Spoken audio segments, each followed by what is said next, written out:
Hello and welcome back to another wonderful episode of Know the Good to Know. We just had our 40th episode last week. Now we're on number 41. Although I didn't do very well. Bringing you some good vibes. That's what we're doing. We're going to, defeat your Monday blues? That's what we usually say. You can tell you set this up today. Why? Because look what's going on with these cables. I mine. usually wrap it around, make it nice and neat. Cable management, leave it out. My microphone's literally the wrong way round. It's not the wrong way around. It's facing the right way. That's the way you need it to be. Oh, right. No, this setup is terrible. It's the same as my setup. It's not. I'm having a great time with my setup. It's just you. You just can't get used to it. Well, so for those who watched, what was it, episode 39? 30. Oh, was it 38? 38, 39. I did a little rap and I tried to. I didn't spend a lot of time on it. I did whip it up literally before we came here, and Ryan's gonna bestow upon us some lyrical. Oh, he's got some. It's literally like fire in the booth. He's got some verses on there, boy. Yeah. I'm not gonna read it. I'm just seeing how much you got. It's not that long. Fair enough. All right. Couple of verses. Ready? Right. The problem is I don't know what tune to do it in.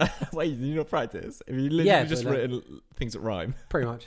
But it's hard to practice for something like this because. Yeah, keep that going. Tune in, turning up the good news flow. Podcast on the mic, it's time to glow. Stories that inspire, lift us so high. Good news all day, and negativity fly. Breaking through the noise, there's positive shine. Good vibes and airways every single time. No more bad headlines, we're here to uplift. Stories of kindness, that's a gift we drift. From people making moves to their dreams coming true. In a world full of chaos, here's a better view. So next time you feel low or caught up in the mess, just press play, good news, let's go bless. A movement of joy, that's the bottom line. On a good news podcast, we're always feeling fine. Yeah, that's pretty sick to be fair. Yeah. Fair play. That was pretty good. Fair play. All right. I'll leave all the rap making to you then. That's your next job. Oh my god. We've got it recorded. We'll refine it, and then that could be the new intro music. It would be cool to do something after the intro, but we need like a proper beat in the background. To be fair, and then about to actually do to the beat. Both you and me, the fact that you managed to, well, I say more you, because the fact that I just went, and then you were like, yeah, right, fair enough, that's the one. That's the beat that I'm going to go with.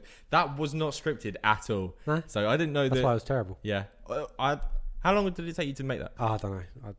I did it literally last week. Yeah. You said on like Saturday, wasn't it? Yeah, something like that. Yeah. And I literally completely forgot about it until you rang early, like, oh, you're doing a rap? I was like, oh, yes, I do. It was good. It was well sick. I mean, I couldn't really hear it that well because I'm sitting there making a beat. But mate, when I rewatch this, I'm gonna have that's gonna be the ringtone for you on my phone. Oh really? Yeah, that's very good.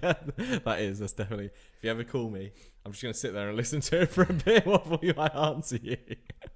All right, okay. So hands. Oh, sorry. Hands. Ready? 1, 2, 3, go. Oh, what's going on? I knew it was coming. I knew. Literally, I had a little mind boggle. I was like, it wasn't until just then I decided to do it. Yeah, I know you. I thought weird. You said. I'll go this week. I'll go first this week, considering I've told you so many times now. I've just gone, you can go. That's fine. Yeah, it's fine. Okay, so mine's a bit off the cuff.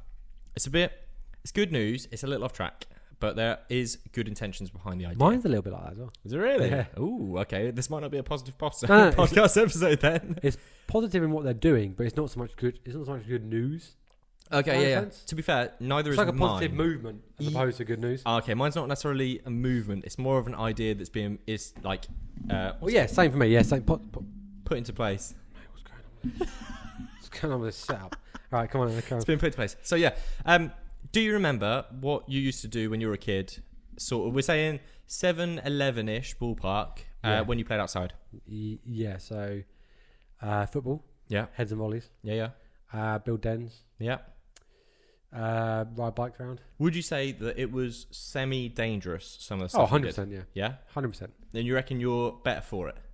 What do you mean better for it, though? So, if you were... Obviously, you're not a bubble wrap kid. No. Like, you've learned that there's consequences to certain actions, that sort of thing. Yeah. That's where I'm getting at. So, that's what this good news is. I remember... So, when we were kids, we used to play Manhunt. Yep. Building dens. Yep. Building good dens. Yeah. Climbing things like stupidly high trees. Yeah, just messing around, yeah. Yeah, just absolutely effing around. Not fishing. Do you still fishing? Oh yeah, fishing, yeah. That's good stuff. But yeah, so now fast forward to today's playgrounds. Safety mats everywhere. Yes. No sharp edges. Nothing to climb higher than, I don't know, say your own head. Feels a bit tame. Feels a bit soy. I mean, soft. it is that way, yeah. Yeah. I mean, I understand health and safety. You don't want your kids to get hurt, but sometimes, it teaches them a good lesson. A few people in the Netherlands also think this. So they are on a mission to bring back danger, introduce a little thrill and risk back into kids' lives.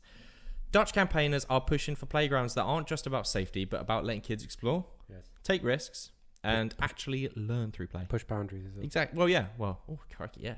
Imagine giving them a good, dirty, high climbing wall to get up without any harnesses. Yeah. Really push them boundaries. Go for it. See how high you can climb. They're talking real adventure. So climbing, hammering. So they're teaching them about tools.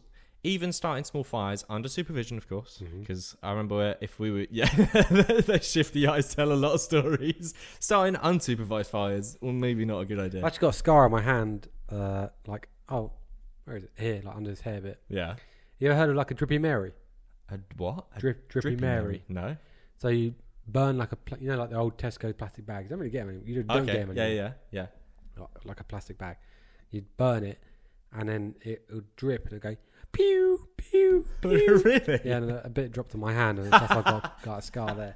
That's it. Pew pew. That's a proper consequence like that was. But yeah, we used to do real stupid stuff, like the amount of stuff that you just set on fire. Obviously, we didn't set fields on fire, and we don't condone any of those activities. Although there was a time in Somersham where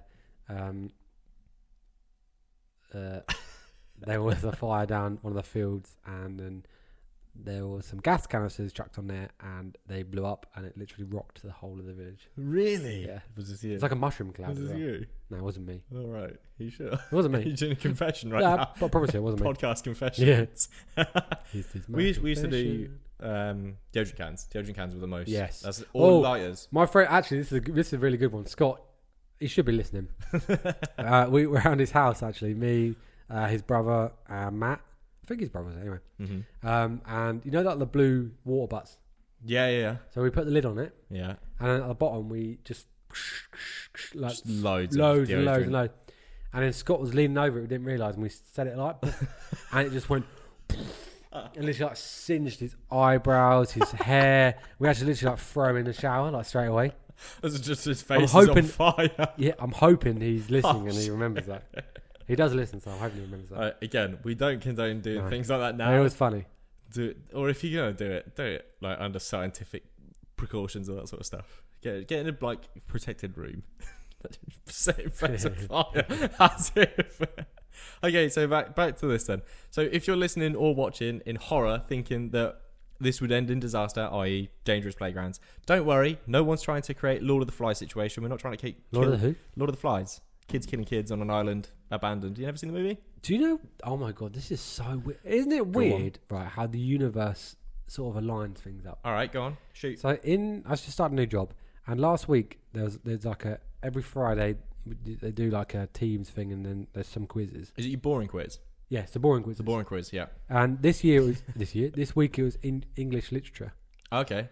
And one of the questions was about Lord of the Flies. No, Lord of the Flies was in it. Was it really? How? I've never heard of it before, and then I've heard it twice in the space of a week. Weird. So weird. Weird. Well, so anyway, back to this. Don't worry, no one's trying to create the Lord of the Flies. Like I said, we're going to teach them how to burn things down. For that matter, not a good idea to teach kids to do that sort of stuff. Or start kid riots. That'd be funny.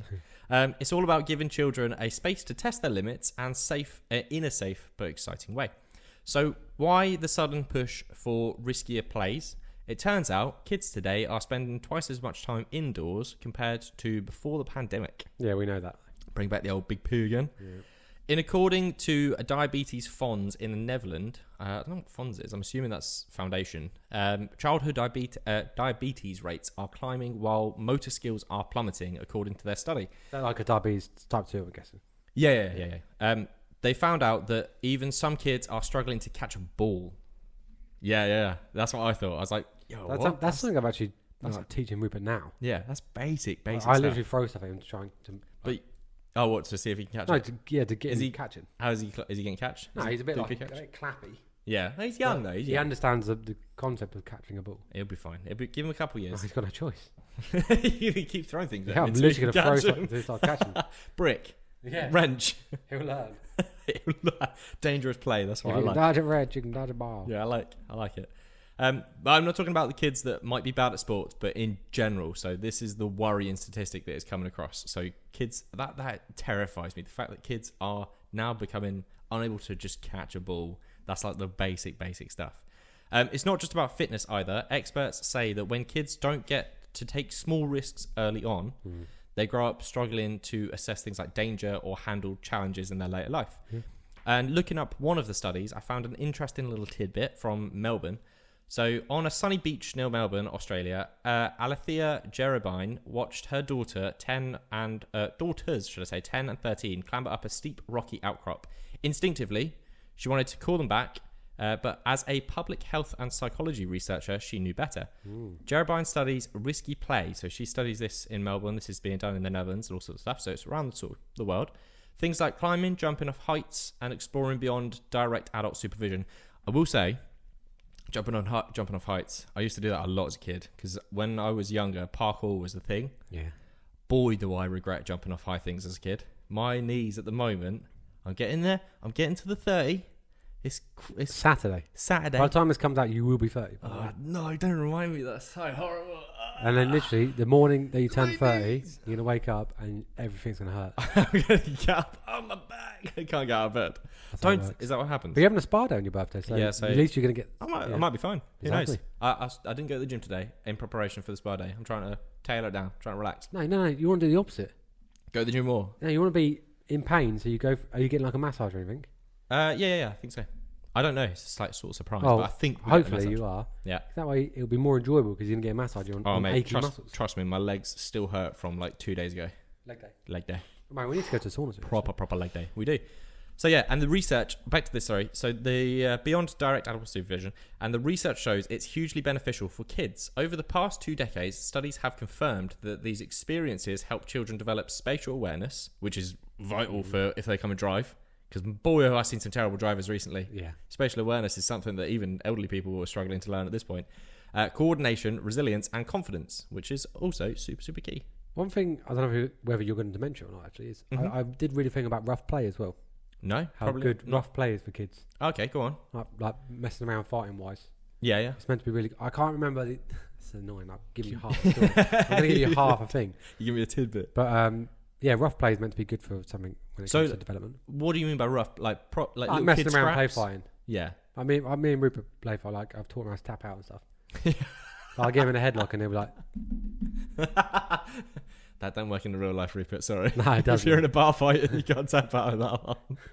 Not that we don't condone bar fights. It's just going to be a bad news day. This one is. So while it's natural for parents to feel a twinge of worry, letting their kids take manageable risks is actually one of the best ways to prepare them for their life. Enter Wost Western, Amsterdam's ultimate adventure playground. This place takes free play to a whole new level. Kids can fish in ponds. Cool. They can climb actual trees. They can build dens with real tools, which isn't a luxury that we had. No, we didn't know. Albeit I did try. I think I did try. I remember taking rope and trying to build like teepees and proper. You know, that's where my love of architecture might have stemmed from. Maybe. Don't you? I can tell you, I built the sickest impenetrable wall ever made out of entwined sticks. The fact that a guy ran into it and couldn't go through it is one of the things that I should put on my CV today. I'm so proud of that. I'm way too proud of that, to be honest with you. So they can even cook over open flames, which is also a great that's skill. very good. Yeah, life skill. Yeah, learn them how to barbecue. Learn them, teach them how to barbecue. Or you can to teach kids fish. He'll be happy for the rest of his life. Yeah, whatever the saying is. Be good at fishing. I don't agree with the tools bit. Like I said, I'm still not a big fan. I think that kids should learn be intuitive and figure it out themselves. Yeah, exactly. Maybe it should be on a stage thing. If they can build a den without tools, then after they've built a really sick den, give them tools and see what they can do then. Like a scout badge. Yeah, exactly. Non-tool building. Tool building. Yeah, exactly. They have to earn that. Yeah, the ability to use tools. Like a Dougie. And then maybe power tools. Then we could see some sick stuff. Yeah, see what kids' imagination. Nail guns. Maybe not. That's maybe a bit too dangerous for a park. Although fishing and making fires, it's pretty cool. Forget soft play areas. This is the real deal. The kids apparently love it as well. So it's been rolled out and they're obviously doing it. The whole idea is to give them confidence to navigate the real world by experiencing manageable risks in childhood, rather than bubble wrapping them until they're adults. You know that's not particularly the best thing to do. It also ruins the ability to be able to handle tricky situations. And of course, they're with the old scrape, the old bruise along the way, but that's the kind of the point. A little bump here and there is nothing compared to the benefits of learning resilience, problem solving and independence. The Dutch government is taking this seriously too, so politicians from D66 party are backing policies to bring these risky friendly playgrounds to their more communities, arguing that cautious play might actually be harming to kids more than helpful, like we just said. So what do you think? Good idea? Yeah, I know. I completely agree with it. I think it's a sick idea. Yeah, as a parent myself, I agree with that concept. Yes, I kind of want to get your opinion on it because obviously being like the person you are and the person that you are trying to teach Rupert how to be not a little badass, but you're teaching him everything that a parent I feel like should teach their kids. To be fair, don't know, just wing it, mate. I suppose that's what every parent does, isn't it? You wing it to you. They have to. Yeah, they turn out how they turn out. And also, it's one thing that I keep having, like, not an argument with mum, but I have a discussion with mum and dad about consequences and kids not learning consequences. No. And that's why you get really naughty kids. It's because there's no authorities these days. Yeah, exactly. That's the big thing. You can't say nothing. Like you can say what you want to a policeman. Your parents can't give you a little clip of the ear. Yeah, they're not allowed to. Get told off. You get social services. That's what's involved. Schools are soft. It's creating dangerous kids. It's creating kids without consequences. Dangerous kids without consequences. But yeah, that's my weird good news sort of story. It's dangerous playgrounds, but it's going to make better, more resilient, and hopefully more nicer kids in the future, especially if they're doing the old rough play. Teach them how to fight. Teach them how to fight as well. I literally messaged one about martial arts today for Rupert. That's a dangerous game. No, it starts at 3. Oh, he's doing it? Yeah, I wanted to do it. Or I'll tell you now. So when I used to work at Co-op, one of the team leaders at Co-op, she taught her son, or I think she took her son to either taekwondo, karate, or one of the martial arts. That's what I want to do, yeah. Yeah. She got punched a lot. Yeah, but that's fine. But she was like, you have to, obviously they learn disciplines and stuff like that. But obviously at a young age, they also learn how to fight. And they get really excited about learning certain punch techniques and kick techniques to the point that her legs were covered in bruises because he would sneak swipe her. Where are they? Even a bit. No, there's something on my laptop and it's really annoying me. No. Can you not leave it to Yeah, I need to leave it. But I can't help it. It's like there. But yeah, so be warned. That's a pre-warning from somebody else's advice that you are 100% going to come away with a bruise. You might, especially being a man as well. I'll be the one tapping out. 100%, yeah, you will be. It's going to go for your nuts as well. You're in a dangerous spot. But yeah, go on. Hit us with some Go on, son. So, yeah, like I said, it's not good news. It's like more of I don't know what to call it. Bringing picture books to life for blind and visually impaired children. Whoa. For over 30 years, living paintings have been helping blind and visually impaired people to enjoy art through touch and sound. Here we explore the hard work of people involved, adapting a two-dimensional book for all its readers. So I've broken down into different categories. Okay. All right. So taking shape. In his garage, 88-year-old Len Webb uses a chisel to carve the underwater creatures that are originally illustrated by Axel Skurver for Julia Donaldson's picture book, Tiddler. Having previously worked in set design, Webb has volunteered for living paintings for more than 20 years, and he's an absolute diamond, apparently. Living Paintings CEO Camilla Oldland, with Nick Ford at the charity's headquarters in Hampshire, said, reading a book to your kid is one of those special things in life, and it's heartbreaking to imagine that they can miss out on that, right? Books should be for everyone. Yeah. So, a tactile version is in the works for Under the Love Umbrella by Davina Bell, never heard of it, which involves turning Alison Colesplay's original illustrations. What? Illustrations. I had a stroke. Into line drawings so they can be carved. So Living Paintings is reproducing the book thanks to its fundraising, whose 5-year-old son, Jude, died following a neuroblastoma diagnosis, which can cause blindness, basically. Oh, man. But Jude didn't have that experience of being able to read a book and stuff like that. So she wanted to help visually impaired children enjoy books through touch and sound. That's awesome. So that's the concept, right? I hope everybody's got that by now. It's gonna be a thick book. Yeah. That's gonna be They are. Okay, I've seen some of them. They're dense books. Webb uses fine sandpaper to smooth down the surfaces on his carvings. The main challenge, he says, is carving tactile images that our visibly impaired library members will find easy to follow. So he's got to make it like Yeah, can't just be like a blob. It's got to be like easy to follow. Yeah. What's this? It's an apple. Yeah. Oh, I can't feel that. Once he's completed the master artwork, multiple copies will be reproduced using a thermopress machine that creates molds and presses the shapes into heated plastic. Mm-hmm. You know about that, of course. Yeah, that machine used to terrify me at school. Oh yeah, like go. Yeah, it's the suction one. Yeah. I don't know why it used to scare me. I think it was just the heat of the plastic, but yeah. Once pressed, volunteers meticulously apply several coats of paint to each copy. Once volunteers have painted seahorse scarves, while another adds detail to Peppa Pig. Not to make this... Spot the dog. Ah, sick. That was such a good book. Not to make this sound bad. Yes. Why are they painting them? If it's for... There is something about this. Okay, alright, fair enough. I was going to say, if it's for visibly impaired kids, surely it'd be better to... Living Paintings has around 120 volunteers, from carvers to painters to braille proofreaders and script writers who write audio guides, as well as blind and visually impaired people who check the books ready for public. Hell yeah. We often ask why the books are in colour. Okay, yeah. The majority of blind and visually impaired children have some level of sight, but also these books are designed to be shared. So once visually impaired boy felt a bit isolated at school, Ford recalls he received the Living Paintings book. Suddenly he had the unusual colourful object just looking at him. Okay. So other children flocked over, and it was that catalyst which helped. So if he had like a dull, boring white, black or no something, kid's going to be interested in it. no one's going to keen with it, not going to get involved. Okay, so make it colourful. Alright, that's my closed mindset. Open again. Wow. Yeah. Like a book. So they're doing, like I said, multiple copies of it. Mm-hmm.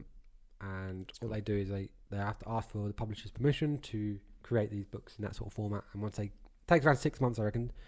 They have audio components to do, and obviously the grueling task of little finicky bits and stuff like that. Yeah. But it allows the readers to build up a picture in their minds and read the books if they're visually impaired. That's awesome. They have been, some of the books have been voiced by some celebrities, including Dane Lumley. No idea. No. Sir Derek Jacobi. Jacoby. Yeah. Don't know who he is. No. And radio host Greg James. We know Greg James. Okay, yeah, we know Greg James.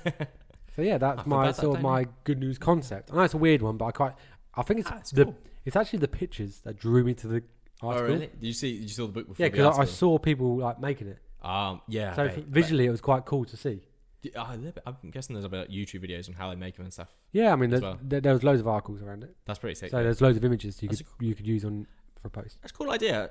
It's surprising that it has. Again, we say this for quite a few things, but it's surprising that hasn't been done sort of on a regular basis. I watched a YouTube video about a blind man. Mm-hmm. He was just giving the story of an account of his life being blind and how he deals with day to day and stuff like that. And he said that I think it's like 7% of people read Braille.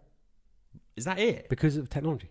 You don't need to read Braille anymore. True, yeah. You get like text to speech and all that Yeah, sort of stuff. he knew like listen to stuff more one or two words in Braille. That's it. For real? Yeah, that's crazy. Because he said like text to speak all the time. I suppose, I mean, it is like a rare instance where you're going to need to read Braille, I guess. Like you used to see it on signs and stuff in like streets and things like all the time, but I guess, mate, that's weird. Well, a big fear that is for me. But blind.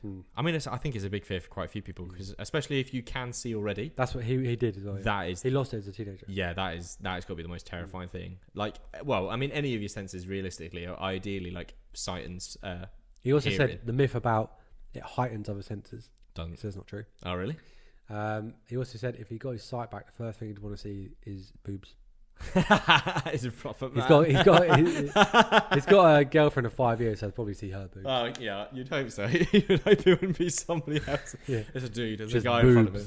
He's been to the gym, he's just got moobs in his face. When his sight comes back, it's like the worst thing you could possibly... You make me blind again. That's it. Cool. If I was his fat friend, I would mug him up by doing something like that. You would, wouldn't you? I almost spat orange juice everywhere. No, you just rub them on his face. Yeah, rub that's so mean. So yeah, a couple of weird, good concept stories as opposed to good news stories, but still good news, still good out there. It's all trying to do good stuff. Yes, of course. And that's the matter. That's the key point. That's the matter. All right, that's the matter. I don't know what's going on with me. No, let's move on to the Hall of Heroes. Hall of Heroes. The Hall of Heroes. I have a local Hall of Hero today. Oh yeah. So let me tell you how this story came about. I've heard of him before. Tell us how the story You goes. might have heard of him, maybe. Okay. So I had a plumber around on Monday, and I told him about the podcast. He's a friend of mine. I told him about the podcast, and he said, "Oh, you should talk about my friend." Well, he was actually his groomsman, I believe. Okay. Who's doing a crazy adventure. Yeah. Adventure's probably an understatement, but anyway. Okay. You've Let me get into it. You hooked me in. Mitchell Hutchcraft. I think I actually went to school with his older brother, Jamie Hutchcraft. Okay. I think. But he's a couple of years younger than me. A little bit of history. He's 31 from Cambridgeshire. He's commencing on a 12,000... Hang on, let me get this right. 12,000 kilometre triathlon. Damn. And climbing Mount Everest. Fair play to him, yeah. Right. Okay. All right. So the best way to describe Mitch is just a regular guy with a deep passion for adventure. He said, I'm just a normal lad who loves an adventure. And after 5 years in the military, I decided to leave to pursue the adventure that I had in my head. And I wanted to do it for years. He said he left 3 years... He's going to find us well easy then. If he's a military man, he's obviously gone through training. No. Let me get there. All right. I left he's only in the military for 5 years, by the way. Yeah, that's a stint. I left 3 years ago, and I've just been doing epic challenges raising money for charity ever since. Legend. So despite what the time in the military might have you believe, Mitch is adamant that his achievements are not down to his physical prowess. Okay. Anyone who is decently fit can accomplish his feats. In the end, it's only down to one sheer will and determination. Now listen to this. Mm-hmm. I love this, what he said here. He said, it's a misconception. Anyone out there who is reasonably fit, not even crazy fit, can do it just because 99% of what they're doing is believing. And you can do it by trying it. Anyone can ride a bike. Anyone can ride a bike, could do tomorrow and go do it with the right mindset. Mm-hmm. He said, I'm a very average swimmer. I'm a very average runner. Very average cyclist. And the reason why we're doing this project is to prove that you don't have to be superhuman to achieve incredible things. Okay. This is what I mean by people can run 5k if they actually wanted to. Yeah, fair. Right, and which, in the grand scheme of things compared to this, is... It's a mindset thing, so... Some of these things so far, he did a 5k self-supported bike. So I think he did one side of the US to the other. Damn. So east to west. Hang on, east to west. Or okay, whatever. yeah. He swam across every single lake in the Lake District whilst running. So he ran and swam every single lake. Right? But the one he's doing now is fucking crazy. Right? Yeah. Go So on. listen to this. It consists of swimming, right? Yeah. 21 miles across the English Channel, which is anywhere okay. between 8 to 20 hours of constant swimming. Yeah. Which is equivalent of 1,352 non-stop lengths of standard 25-metre pool. After completion of the channel, it goes on to cycling. And this is the longest stage. Fucking hell. This 10-kilometre cycle over 3 months from Calais to India. Damn. Which I saw a post today because I followed him. Has he started it?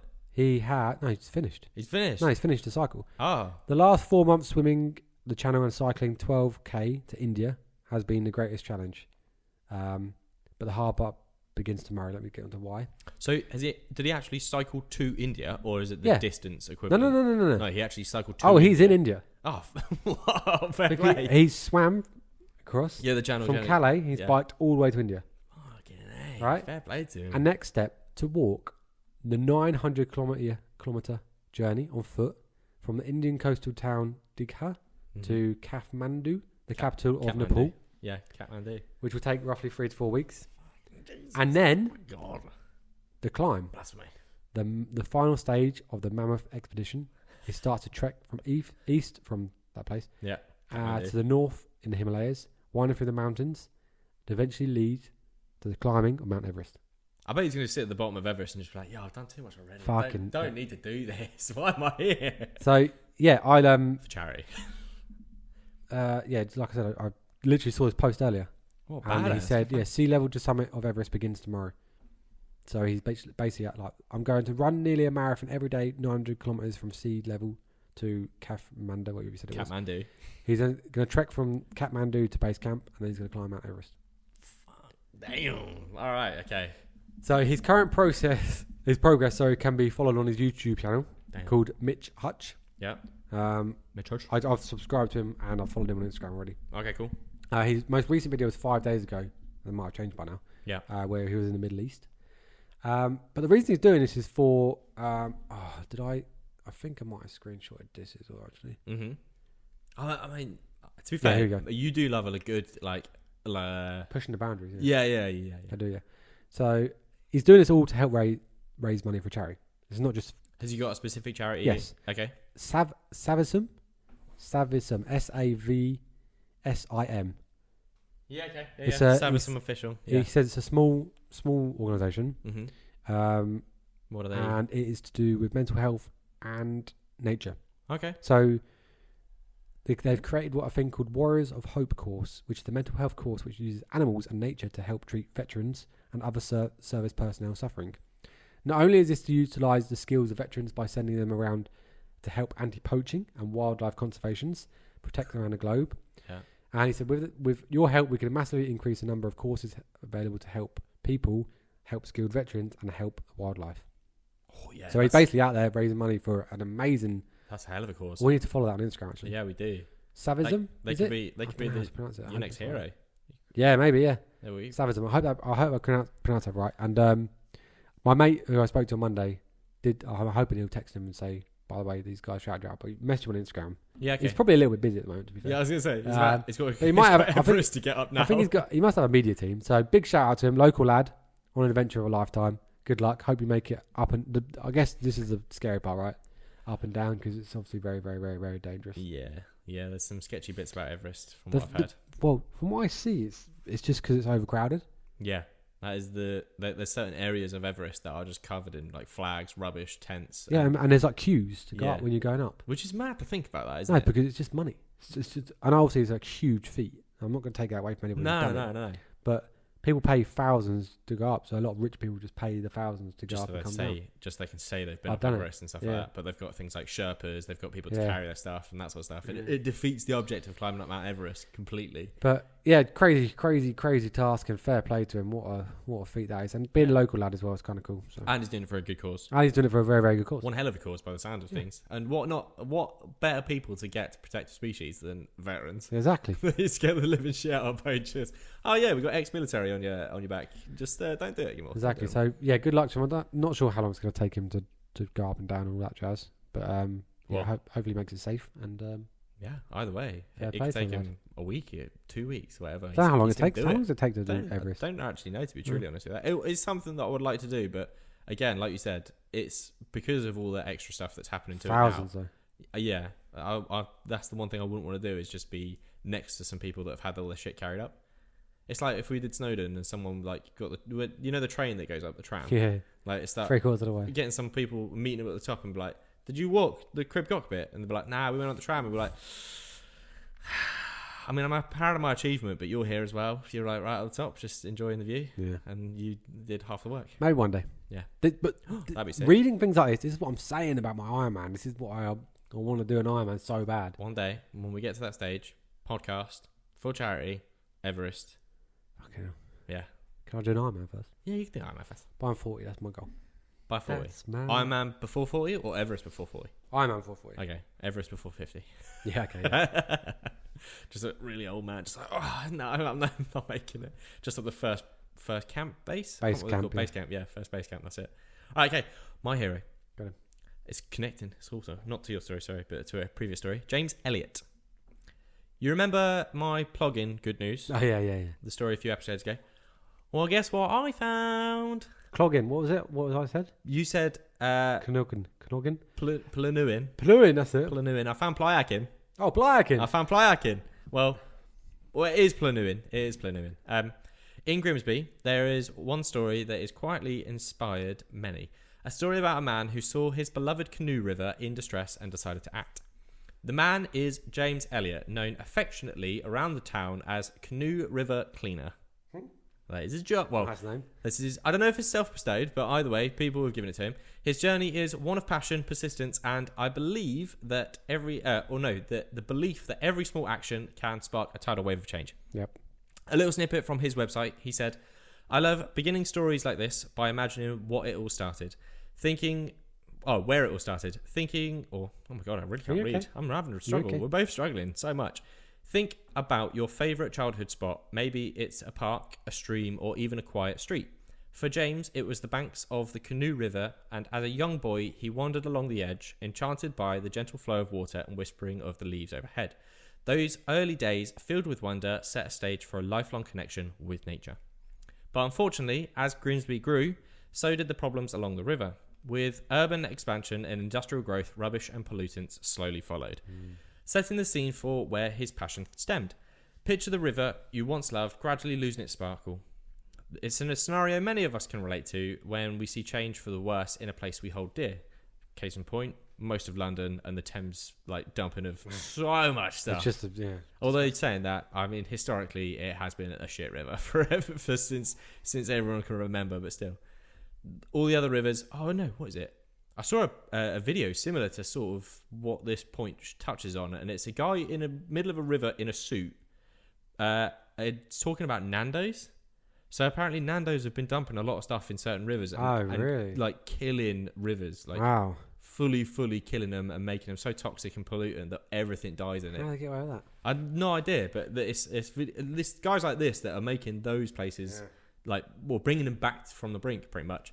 So then came a dramatic turning point in James's life.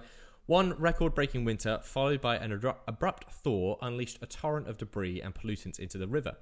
James couldn't just stand by, and with a sense of urgency, he grabbed a pair of gloves, laced up his boots, and stepped into the murky water.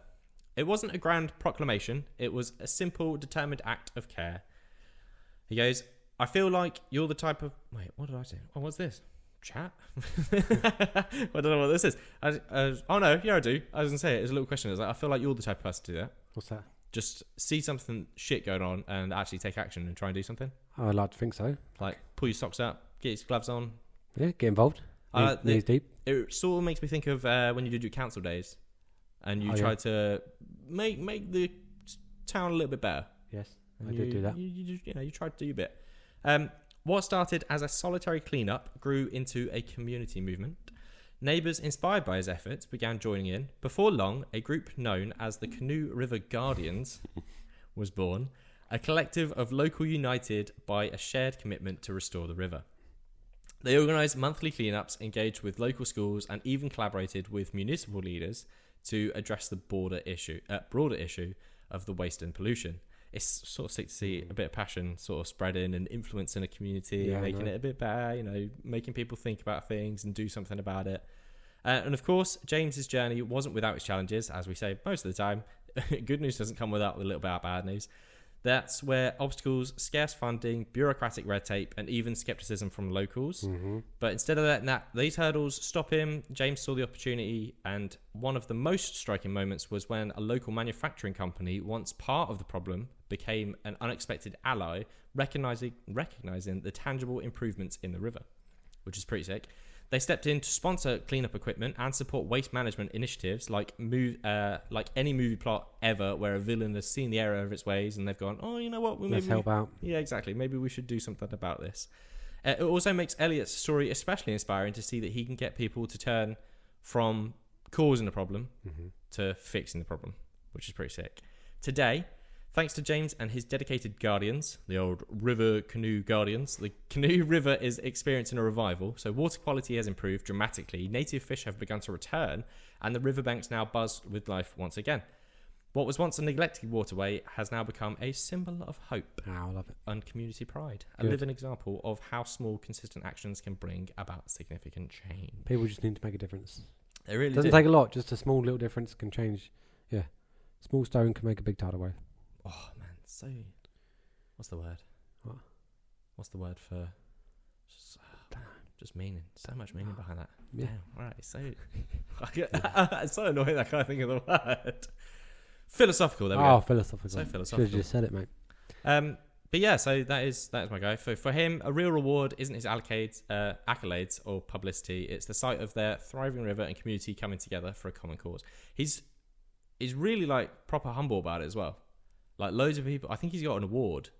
But that just shows he's doing it for the greater good and not for the publicity. Yeah. And not for the recognition. I'm pretty sure he got an award for it, something like that, like a dedication for like local heroism or something, or trying to clean it up. But he was just like, no, look, I'm not doing it for any like recognition. I don't want anyone to, or the accolades, like I just said. He literally just doing it because it's his passion and it's his childhood. And he's just making it better. But yeah, so James Elliott, the Canoe River, well, a part of the Canoe River Guardians, but he is the canoe, what did I say? Canoodle. Playakin. Canoeing. Canoe River Cleaner. Yeah. Good.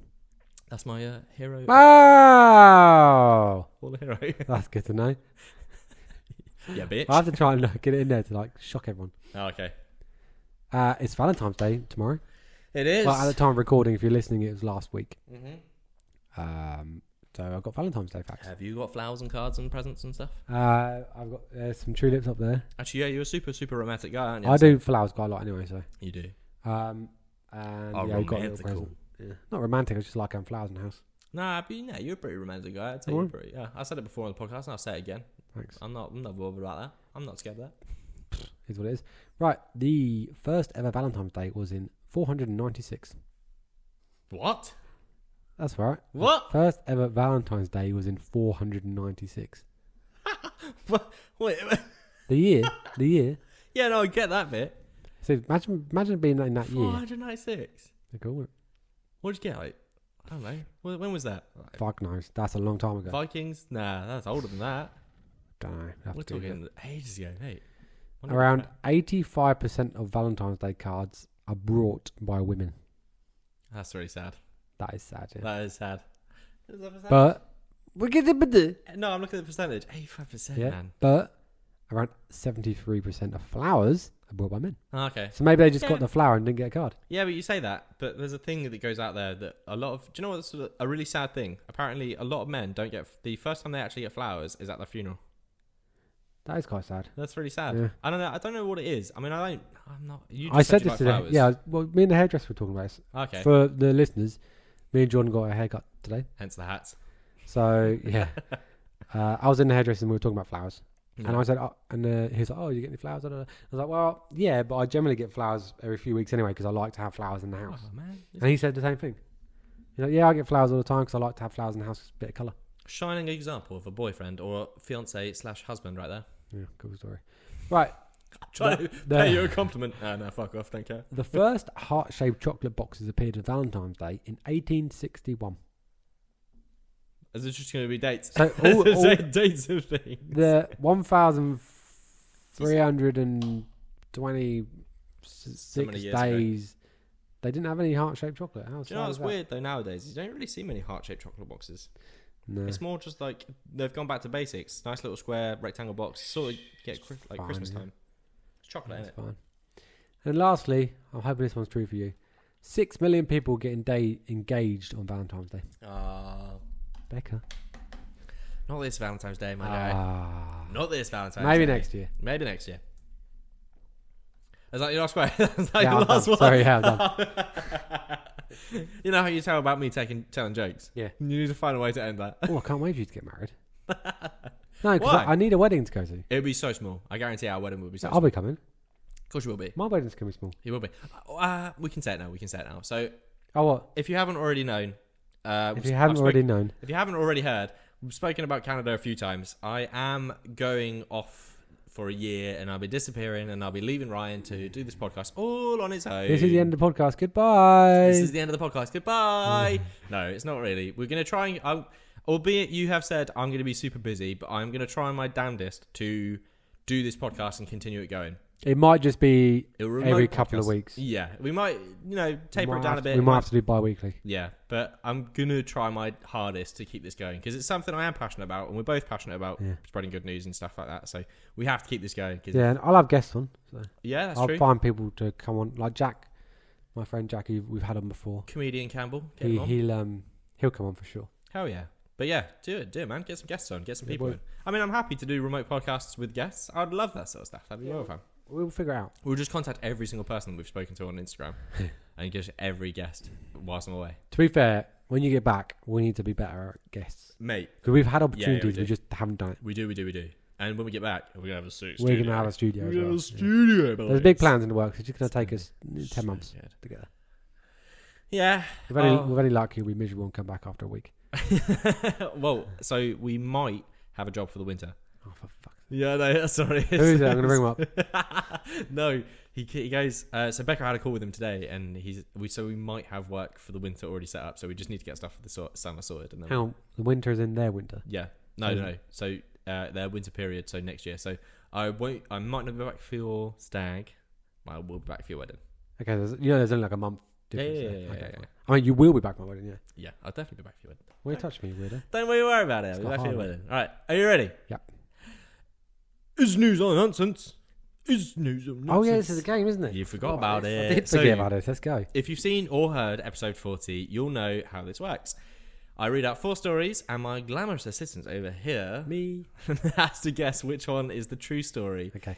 If you're guessing wherever you are, leave a comment below so we can see how many people got it right first. And don't fake out and wait until the end.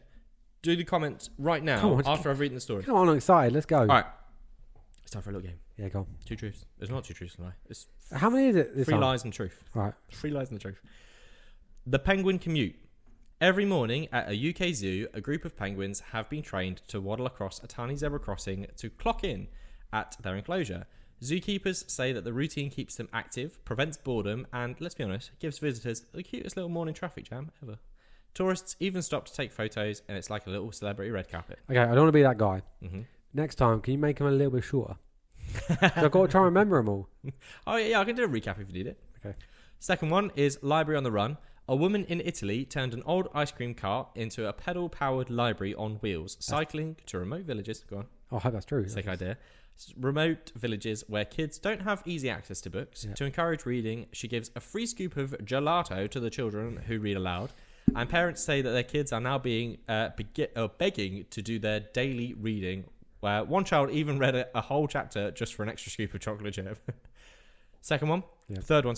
Llama therapy. A hospital in Japan has introduced therapy llamas to help reduce patient stress. These fluffy 4-legged therapists roaming the halls stop by the waiting rooms for cuddles and even nuzzle up to doctors between shifts. One patient said that they're getting a llama hug before surgery was the best hospital experience they've ever had. I hope that's not true. Number 4 is dolphin DJs. It's all animal related, I've just realised. Oh, no, it's not. You did this on AI, don't you? Yeah. These ones I did. Yeah, cheater. Come on. Nah, what do you mean? Again, if I type these, 100% you're going to know which one's fake. Yeah. You're going to know. You're not wrong. A radio station in Australia ran a special segment called Ocean Hour, where they dropped an underwater microphone into the sea to interview dolphins. While most of what they heard were just clicking and whistles, one dolphin supposedly mimicked a human laugh, and listeners are convinced it was a chuckle at the host's bad jokes. Okay, just to add, it's National Radio Day today. Is it really? Yeah. Oh. No. That's a shame because we did have this podcast. No, we did a little mini segment, didn't we, on the local radio station? And we lasted like 2 weeks. It was so much effort just to get it on the radio. It's unreal. But yeah, so do you want a little recap? No, I remember them. Penguin commute. I'm going to do it anyway. Library on the Run. Llama therapy. Which one's true? Dolphin DJs. I'm hoping it's B. Italian. Oh God, the voice broke on that one. You reckon it's number 2? Yeah. You're correct. Yeah, ding ding ding ding ding ding. Where's your ding ding bing bing bing bing bing bing bing. Real story is number 2. The Italian woman with her ice cream cart and library is a very real. She's spreading books, joy, and gelato to kids. Gelato gave it away. Small villages. Why? I don't know. Just add it. It's as soon as you said gelato, I was like, yeah, Italian. That's what I'm saying. Yeah. I've been to Italy. Ugh, I'm so cultured, and proving that reading is delicious. What are you talking about? You didn't write it. AI did. Yeah, that's true, but still, you know what I mean. I'm so cultured. I wrote gelato. Hang on a minute. No, I didn't. Yeah, AI did. AI wrote gelato. AI's been to Italy. Yeah, but I thought I might, I've been to Italy. I might have thrown you off. And I'm posh. I like to say things. You are very posh, and gelato I like to say right things on your street. Gracias. Oh, did Becca say anything about me calling you two out? Nah, she didn't. Oh. All right, I got another one though, because I said last week that I was going to do a question, and we were going to do a follow-on answer next week. Oh yes, we did. Oh yes, we totally did. So my question is: a lost dog in Canada found its way home by doing what unusual thing? Is it A, taking the bus and sitting patiently at its owner's usual stop? Is it B, knocking on a door of a vet's office? Okay. Is it C, barking in Morse code until someone helped? Or is it D, leading a group of hikers back to its house? Okay. Stay tuned for next week to find out what the answer is. Oh, dirty little cliffhanger, right? Yeah. All right, let's go. Get some people in. Yeah. Thank you for listening again. Another episode. And guess what I didn't say? It's number 41 today. No, I did it for you. Oh. I did it in the intro. So how much I was listening. I was too busy thinking about my rap. It was so sick. I cannot wait to listen to Rate the rap. I'm buzzing for it. Hopefully the short, we can generate it as a short. 100% I'm going to generate it. I did mine as a short, so I have to do yours as a short. And it's going to be so good. It's going to get so many views, mate. Nah, I won't. You get famous. Mate, imagine me in Central C. Oh. Yeah. Me and Stormzy on a rap. Alright, I think you're getting a bit ahead of yourself. I bet you're getting way too ahead of yourself. But yeah, so thank you for listening and watching. So if you want to jump over to our socials and have a look at the little posts that I've been making, you can find us at, I've forgotten where they are now. TikTok is KTGGTK podcast. Yep. Instagram is KTGGTKpod. Yep. Facebook is Know the Good to Know podcast, all in one word. Yep. Oh, if you're watching on YouTube, like, comment, subscribe, ring the bell notification. And yeah, thank you for listening. As always. Wait, you forget it every time. If you're listening on podcast on Spotify, leave a review. Leave a review rating. It also helps. It And does. if you've got a good news story of your own, send it to KTGGTKpod@outlook.com. there we go. We got there in the end. We'll get them all out And eventually. keep the good news coming. And don't forget to Stay positive. Stay positive.